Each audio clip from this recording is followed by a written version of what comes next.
ራሳቸውን ሊያጠፉ እየተዘጋጁ ያሉ የወጣቶችን ብዛት ልነግራችሁ አልችልም። ይህ ወንድም ከሁለት ቀን በፊት ራሱን አጥፍቶ የመጨረሻ ነው በህይወት ለመኖር የመጨረሻ ደቂቃ መጥቼ እኔ እስከዛሬ ቆየሁት ለእናቴ ነበር። ነብዩ በተነበየው ቅጽበት ያረገዘችው ሴት አሁን ዛሬ ነው ያረገዝኩት። ሆዴን እየቆረጠኝ ይሁን አለ አረገዘች። በቃ አሜን። እነኛ አባት በቤተ ክርስቲያን ውስጥ ጨፍረዋል ተብሎ በአንዴው ነው የተወገዙ።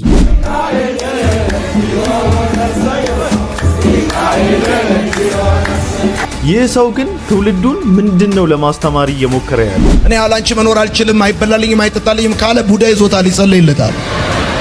ራቁቷን ቸርች ልትሄድ እየተዘጋጀች እናትየዋ ገረፈች። ኢየሱስ የገባውና ኢየሱስ የነካው ሰው ግን ሞገሱ ሌላ ታሪክ። እግዚአብሔርን ፈልጉት በሚገኝበትም ጊዜ ቀርቦም ሳለ ጥሩት። ኦርቶዶክስ ደፍራ ያልነካችው መጽሐፍ ሚስጥር ተጋልጦባታል። ሚካኤል አለ በውኑ እጄ ማዳን አትችልምን? በጆሮዬስ የማልሰማ ነኝን? ምሕረቱ ብዙ ነው፣ ምሕረቱ ብዙ ነው፣ ብዙ ነው፣ ብዙ ነው፣ ምሕረቱ ብዙ ነው፣ ብዙ ነው። ሰላም ሰላም፣ እንዴት ናችሁ? እኔ ወንድማችሁ ጂቤሪያው ነኝ። ዛሬም እንግዲህ እንደተለመደው በቆንጆ ቪዲዮዎችና በቆንጆ ሀሳቦች ሰዓትና ጊዜን ጠብቄ ከች ብዬላችኋለሁ። ሁላችሁም እንደተለመደው ቪዲዮን ከመጀመራችሁ በፊት ላይክ እያደረጋችሁ ቪዲዮን ጀምሩ። ሰብስክራይብም ያላደረጋችሁ ሰዎች ሰብስክራይብ እያደረጋችሁ ቤተሰብ ሁኑ። 10,000 ገብተናል። ቦምቦክላ ሌትስ ጎ። I know ቴንክ ዩ በጣም somewhere deep down in my heart። ሁላችንም ወደ ቪዲዮአችን። እኚህ እናት እንዴት እንዳኮሩኝ ወይኔ ምን አድርጋ ነው? አለባበስ ወዴት ልትሄድ ነው? መጽሐፍ ቅዱስ በእጇ ግን ይዛለች።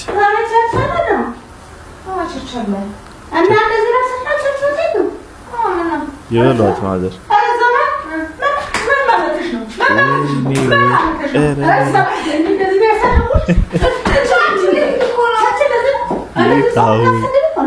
አዎ መጽሐፉን ይቀበሏት። መጽሐፍ ቅዱስ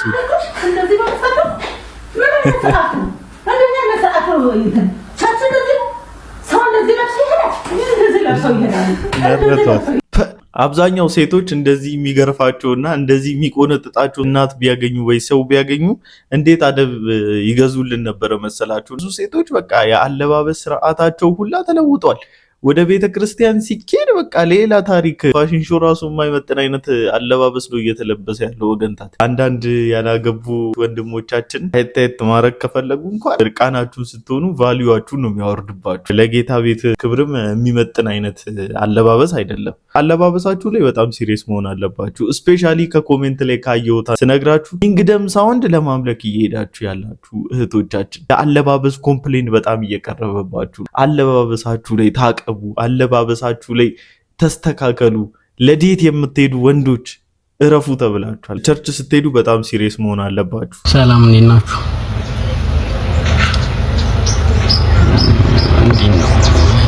የሆነች ነገር ለማለት ፈልጌ ነው። ማለት ያው ይሄን አስቀምጬ ማለፍ አልፈለኩም፣ ግን ደግሞ ግዴታ እኔ እንጃ ለምን እንደሆነ አላውቅም። የመጨረሻዬ ነው በህይወት ለመኖር የመጨረሻ ደቂቃ ደቂቃና እቺን ደቂቃ ይህን ሀሳቤን ሼር ማድረግ ፈለኩኝ። አንዳንዴ ከመኖር ይልቅ አለመኖርን ሰው የሚመርጡ ሰዎች ወዶ አይደለም። በቃ ከባድ ነው፣ በጣም ከባድ ነው። እኔ እስከዛሬ ቆየሁት ለእናቴ ነበር። እኔ እንግዲህ አልቻልኩም። በቃ እናቴን ይቅርበኝ ነው የምለው። በቃ ደህና ሁኑ። ይቺን እንግዲህ በጣም አጠር ያለች ቪዲዮ በሰከንዶች መሃል የተሰራች መልእክት ነውና በጣም በሚያሳዝን ሁኔታ ከዚህ በፊት የነበረበትን ችግር እንኳን በሶሻል ሚዲያ ላይ አላጋራም ነበረ። ያው ቢያጋራ ኖሮ በኮሜንት ላይ በጣም ብዙ ሰዎች በውስጥ መስመር አናግረን አይዞ ወንድማችን እያሉት ነበረና ይህ ወንድማችን ግን የተሰጠውንም ኮሜንት ብዙዎች የጻፉለትንም መልእክት አልተቀበለም። እንዳለመታደል ሆኖ ራሱን እንዳጠፋ 2 ቀናት በኋላ ሰማን። ባጃጅ ሽጦ ወደ አረብ ሀገር የላካት አንዲት ሴት እንደሸመጠጠችውና እንደካደችው በዛም ደግሞ በጣም ልቡ እንደተሰበረና የመኖር ተስፋ እንዳጣ ወንድማችን ሲናገር ሰምቻለሁና በምን ኬዝ እንደሆነ ስለማናውቅ በዚህም በዛም ጀጃ እናደርግም። ግን ኮሜንት ላይ ደግሞ ገብታችሁ ስታዩ እንደዚህ ደግሞ ራሳቸውን ሊያደርጉ የተዘጋጁ ያሉና ህይወት የከበዳቸው በቃ በጣም በሚያስጠላ ተስፋ መቁረጥ ውስጥ ያሉ በጣም ብዙ እህት ወንድሞች እንዳሉ አይተናል። ብዙ ስትራግል አለ። ግን ለማን ስንለው እየኖርን ያለ ነው? ለማን ስንልስ ነው የምንሞተው? መኖራችን ማንንም ካልጠቀመ በነገራችን ላይ መሞታችንም ማንንም አይጠቅም። እንደዛ የምታስቡ ከሆነ እንደዛ ነው የሚሆነው። እግዚአብሔርም የሚደሰትበት ነገር አይደለም። በጣም የሚጸየፈውና እግዚአብሔርም የሚያዝንበት ነው። እግዚአብሔር በፈቀደው ጊዜ የሚያደርገው ነገር ነው። እኛ ካንተ የተሻለኛ እናውቃለን ስለ ህይወታችን እያልን ህይወታችን ላይ ዲሳይድ እያደረግን ያለ ነውና ይሄ ደግሞ ትልቅ ኃጢያትና ትልቅ ጥፋት ነው። ጀጅ ላደርጋችሁ ሳይሆን ያለው የኢትዮጵያ ሁኔታ ይታወቃል። ስራ ለማግኘት በጣም አስቸጋሪ ነው። የሆኑ ነገሮች እንኳን አግኝታችሁ እንኳን ለመንቀሳቀስም በጣም አስቸጋሪ ነው። በሁሉም ሳይድ በአራቱም አቅጣጫ ቻሌንጅ በቃ እንደ ጉድ ነው ያለው። ላይፍ ውስጥ ቻሌንጅ አለ፣ በሪሌሽንሺፕ መሃል ቻሌንጅ አለ፣ በግል ህይወት ውስጥ ቻሌንጅ አለ፣ በጓደኝነት ከጓደኞቻችን ጋር ብዙ ቻሌንጆች አሉ። ግን የምንኖረው ለተፈጠርንበት ዓላማ ነው እንጂ ለማንም ስንል አይደለም። በእኛ በመኖር ደግሞ የሚጠቀሙ ውስን ሰዎች ይኖራሉ፣ ወይም ደግሞ ብዙ ሰዎች ይኖራሉ እና ያንን እያሰብን በተስፋ እንኖራለን። እንደዚህ አይነት ዲፕሬሽን ውስጥ ስትገቡ፣ እንደዚህ አይነት ጭንቀት ውስጥ ስትገቡ መንበርከክ፣ መጸለይ፣ ራሳችሁን አሳልፋችሁ ለጌታ መስጠት። ጌታ ሆይ እኔ ላይፍ ከብዶኛል፣ እኔ ያለሁበት ሁኔታ በጣም ከባድ ነው፣ በቃ አንተ ለፍበት፣ አንተ የህይወቴ መሪ ጨብጥልኝ፣ አንተ ምራኝ ካላላችሁት በስተቀር በራሳችሁ ምንም ልታመጡ አትችሉም። በቃ ገፋችሁት፣ በራሳችሁ ሞከራችሁ፣ ካላችሁበት ጭንቀት ለመውጣት ሞከራችሁ፣ ካላችሁበት ችግር ለመውጣት ታገላችሁ አይደል? ግን አልቻለም። ስለዚህ ያለን አማራጭ አቅም ላለው ሁሉን ለሚችለው አምላክ ሸክም የከበደ ወደኔ ይምጣ ላለው አምላክ ራሳችንን መስጠት ነው። በቃ አሳልፈን መስጠት ነው። ወዳጆች የሚያስፈልገን ወይም የሚጠቅመን ነገር ሆኖ እያለ እግዚአብሔር ምንም ነገር ከልክሎን አያውቅም። እሱ ከፊታችን ዞር ካደረገው ትክክል ነው፣ አያስፈልገንም ወይም ይጎዳን ነበር ማለት። አንድ ሰው እንደዚህ ሲል ሰማሁት። ሐኪሞች በሪ በሽታ የተያዘን ሰው አልጋ ላይ አስተኝተው እግሩን ሲቆርጡት ጨከኑበት ሳይሆን ቀሪው አካሉ በህይወት መቀጠል ስላለበት። ስለዚህ አንዳንድ ነገሮቻችንን እግዚአብሔር ህይወታችን የቆረጠው አያስፈልገንም ወይም ደግሞ ቢቆዩ መሞቻችን ነበሩ ማለት ነው። ስለዚህ እሱ ትክክል ነውና አመስግኑት እግዚአብሔር። ይሄ ጎደለ፣ ይሄ ነገር ለምን ቀረ ብላችሁ አታውቁም። እግዚአብሔር መልካም ነው። እግዚአብሔር አዋቂ ነው። አንዲቷን ጣታችን ላይ የሆነ በሽታ ይኖርና ያቺ ጣታችን ከላያችን ላይ ስትወገድ ሌሎች አምስቱን ጣት እንዳትጎዳብንና እሷን ያጠቃት በሽታ ሌሎችንም እንዳያገኝ ሲባል አንዷ መወገድ ግዴታ ይሆናል እና በሕክምና እንደዚሁ በህይወታችን ማስወገድ ያለብን ወይም ደግሞ እግዚአብሔር ከህይወታችን ላይ ሊያስወጣልን የሚገባ ነገር በጊዜ አሳልፋችሁ ለጌታ ሰጣችሁ እግዚአብሔር ከላያችሁ ላይ ካልቆረጠው በስተቀር ህይወታችሁን ራሳችሁንም ህይወታችሁን እስክታጡ ያደርሳችኋልና ፕሊዝ በቃ ጸሎትን እንደ ትልቅ ኦፕሽን፣ ጸሎትን እንደ ዋና ምርጫ፣ ጸሎትን እንደ ብቸኛ ምርጫ፣ እግዚአብሔርን እንደ ብቸኛ ምርጫና እንደ ብቸኛ አማራጭ አድርጋችሁ ወደሱ መጠጋት ይሻለናል። ለሱ ራሳችንን አሳልፈን መስጠት ይሻለናል። እግዚአብሔርን ፈልጉት፣ በሚገኝበትም ጊዜ ቀርቦም ሳለ ጥሩት። ክፉ ሰው መንገዱን በደለኛም ሐሳቡን ይተው፣ ወደ እግዚአብሔር ይመለስ፣ እርሱ ይምረዋል። አምላካችን ይቅር ባይ ነውና። ሐሳቤ እንደ ሐሳባችሁ መንገዴ እንደ መንገዳችሁ አይደለም ይላል እግዚአብሔር። ሰማይ ከምድር ከፍ እንደሚል እንዲሁ ሐሳቤ ከሐሳባችሁ መንገዴም ከመንገዳችሁ ከፍ ያለ ነው። ዝናብና በረዶ ከሰማይ ወርዶ ምድርን እንደሚያረካት ታበቅልና ታፈራ ዘንድ እንደሚያደርጋት ለዘሪም ዘር ለበላተኛም እንጀራ እንደሚሰጥ እንጂ እንዲሁ እንደማይመለስ ከአፌ የሚወጣው ቃል የላኩትን ይፈጽማል፣ የምሻውንም ያደርጋል። ኢሳይያስ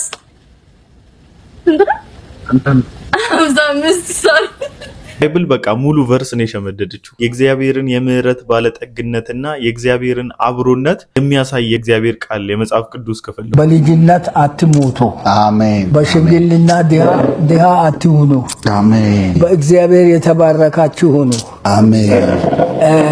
በጌታ በኢየሱስ ስም የተባረካችሁ ሁኑ፣ አሜን። ምሳሌ ምዕራፍ 10 ቁጥር 22 ላይ የእግዚአብሔር በረከት ባለጠጋ ታደርጋለች ይላል።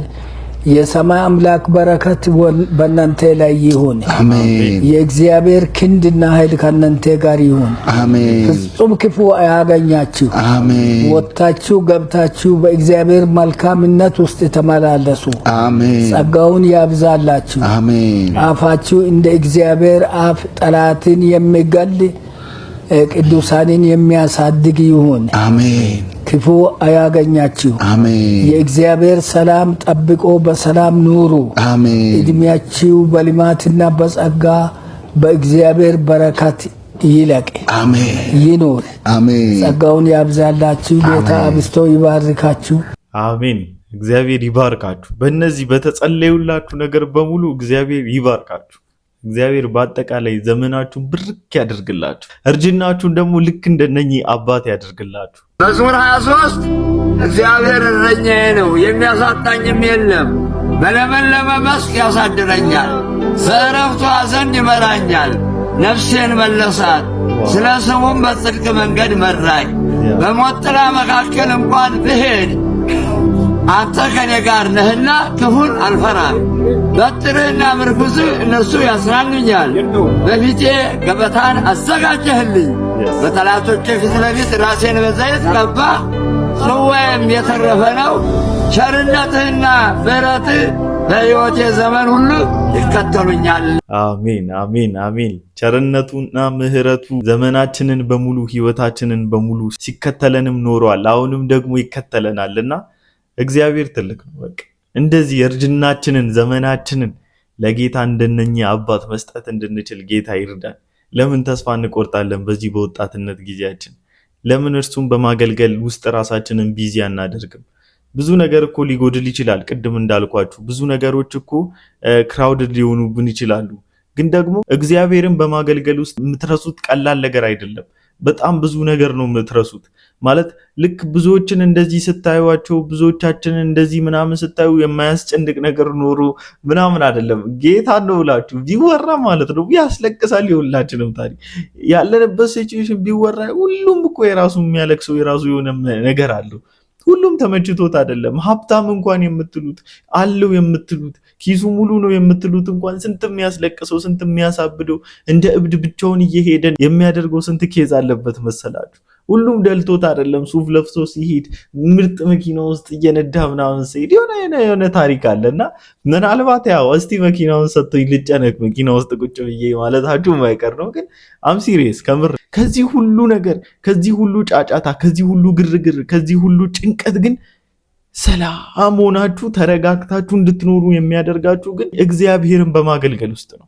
በቃ እግዚአብሔርን አምላካችሁን ወርሺፕ በማድረግ እሱን ሰርቭ በማድረግ ያ ነው የሚያረጋጋችሁ። ዘማሪ በረከት አለሙ መረጋጋቴ የሚል መዝሙር አለውና ወጀብ አይቼ ልቤ እንዳይፈራ አጠገቤ ነህ ከኔ ጋራ ኢየሱስ ካለ በእኔ ታንኳ አልናወጥም አንዳችስ እንኳ እያለ የዘመራት አንድ ቆንጆ መዝሙር አለችና መረጋጋቴ ነህ ኢየሱስ መረጋጋቴ ነህ እያለ ይዘምራልና መረጋጋታችን ነው ኢየሱስ።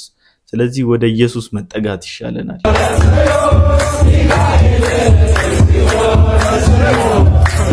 እኚህን አባት ከዛሬ 2-3 ዓመት ምናምን በፊትም በእንደዚሁ በተመሳሳይ ቪዲዮ ተመልክቻቸው ነበር አውደ ምህረት ላይና ከዛም በኋላ በእንደዚህ አይነት ቪዲዮ በጣም ብዙ ጊዜ አይቻችኋለሁ። የሚለወጥ ነገር የለምና ሜቢ አስተዳዳሪ ናቸው መሰለኝ። ከሁሉም ደብር ውስጥ ያላችሁ አባቶች በትመክሯቸው መልካም ነው።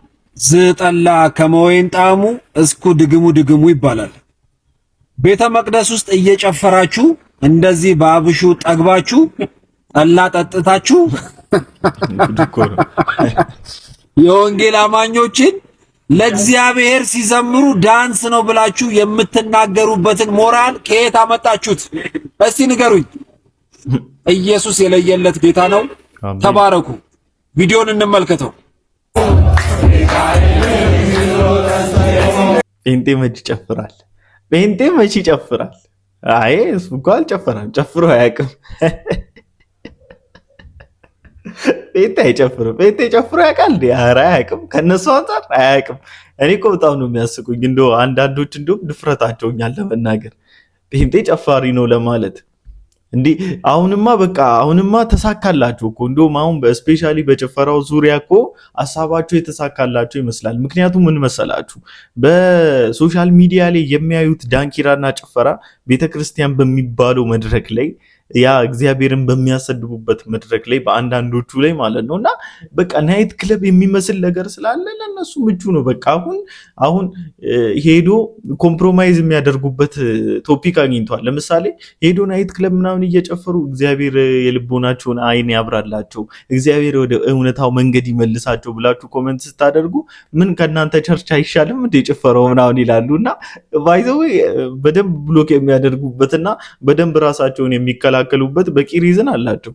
ምንም አልከራከሩ ምንም፣ ምክንያቱም ከማያዩት ነገር ነው ካዩት ነገር ነው የተናገሩትና ግን ደግሞ የእናንተንም ጠለቅ ብለን እንይ ካለን እንደዚህም አይነት ነገር አለው። ሞራል የላችሁም እኛን ለመናገር ግን ብሽክሽቅ አይደለም። ዋናው ሪያሊቲ ግን አምልኮ በእውነትና በመንፈስ ነው። አምላክህን ስታመልከው በእውነትና በመንፈስ ውስጥ ሆነ ነው የምታመልከው።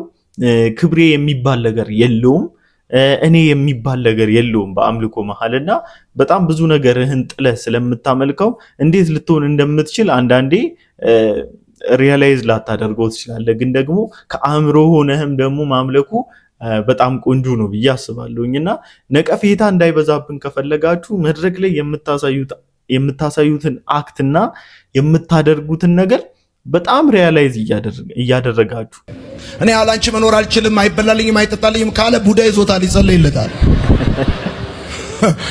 ምግብ የሚከለክል ማያስጠጣ እንቅልፍ ማያስተኛ አጋንንት ብቻ ነው። ትክክለኛ አፍቃሪ ከሆነ እድሜ ላንቺ ፍቅር፣ አልበላም ነበር በላለሁ፣ አልጠጣም ነበር ጠጣለሁ፣ አሁን ይኸው ሰው መስያለሁ፣ እድሜ ላንቺ ፍቅር ነው ማለት አለበት። ጌታ ይባረክ። አሜን። ይገርምሻል፣ እኔ ያላንቺ አልኖርም ካለ ውሸቱን ነው። ካንቺ በፊት ኖሯል። እየሰማሽ ነው። ጺም እስኪያወጣ ድረስ ታዲያ ከማን ጋር ነው የኖረው? ካንቺ ጋር ብቻውን። እውነት ነው። እንደው አንቺ አትሞች እንጂ ብትሞቺ 6 ወር አይቆይም በሊሞዚን ሲያገባ ስልሽ። በሊሞዚን ነው የሚያገባው። ተፈልግ 5 ልጆቹን አቁሙ ነው አብሮ መሽ የሚያገባው። ምን ልጅ ፈልጌ ነው እበይ በይልሽ የውሃ ያህል የሚያስፈልግሽ የአየር ያህል የሚያስፈልግሽ ጌታ ኢየሱስ እሱ ምግብሽ ነው የምትበረችበት። አሜን። እቺ ደግሞ በጣም አስቃኛለች። ያለ አንቺ መኖር አልችልም ካለሽ በቃ ቡዳ ነው፣ መጸሎት ያስፈልገዋል። እና እንዳትሸወጂ፣ ወንዶችም እንዳትሸወዱ። ባይዘው እንዲህ ይባላል፣ እንዳትሸወዱ። ኢየሱስ ጌታ ነው ሲባል አዎ ይከፋናል ይላል።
መጽሐፉ ያዛል። ሐዋርያቶች ሲሉት የነበረውን ሐሳብ እኛም በዘመናችን ኢየሱስ ጌታ ነው እያል እንመሰክራለን። ሊከፋችሁ ከሆነ ምንም ማድረግ አንችልም።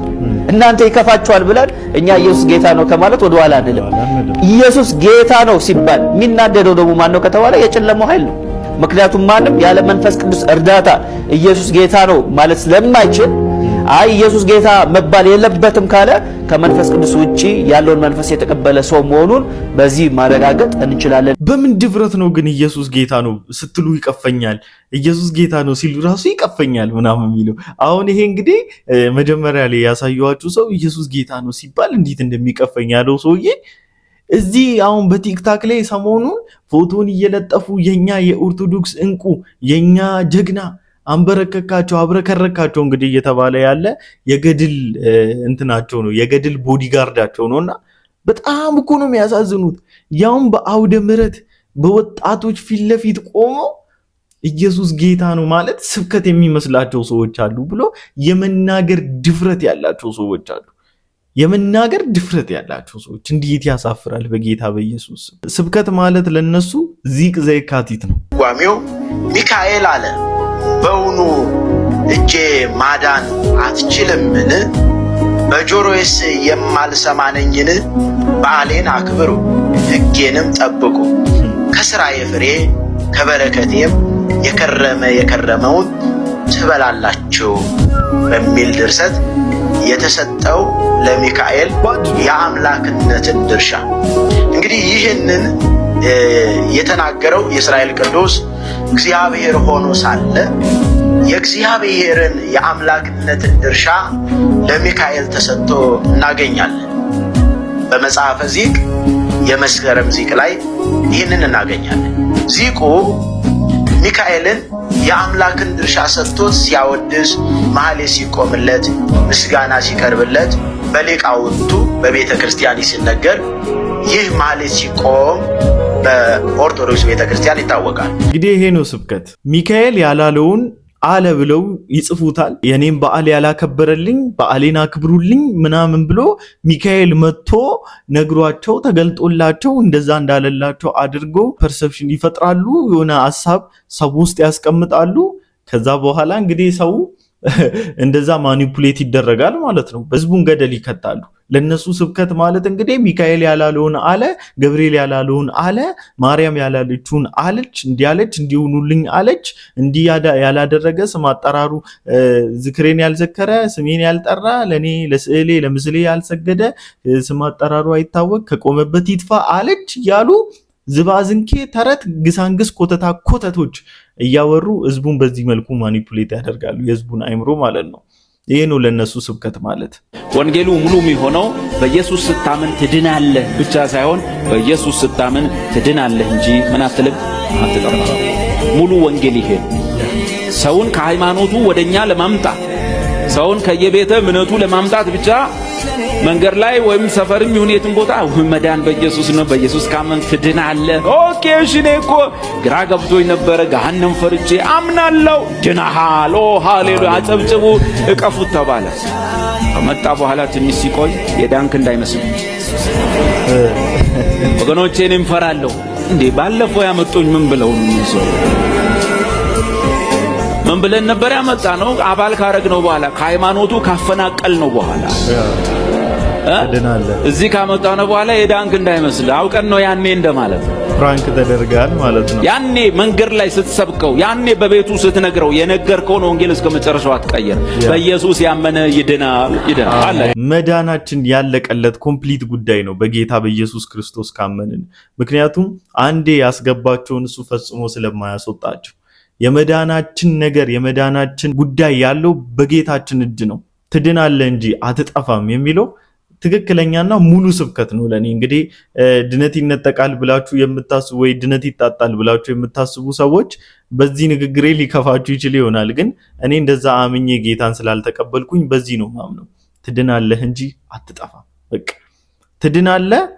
መዳን በሌላ በማንም የለም። የምትድነው ደግሞ ላትጠፋ ነው። አስተማማኝ እጅ ላይ ስለገባ ማለት ነው። ስሙ ይባረክ። ለማንኛውም ለዛሬ ይዤላችሁ የመጣሁት ቪዲዮ ይሄን ይመስል ነበር። ሁላችሁም እንደተማራችሁበት ተስፋ አደርጋለሁኝ። በቀጣይ ቪዲዮ እስክንገናኝ ድረስ ላይክ፣ ሰብስክራይብ፣ ሼር እያደረጋችሁ ጠብቁኝ። ይመቻችሁ።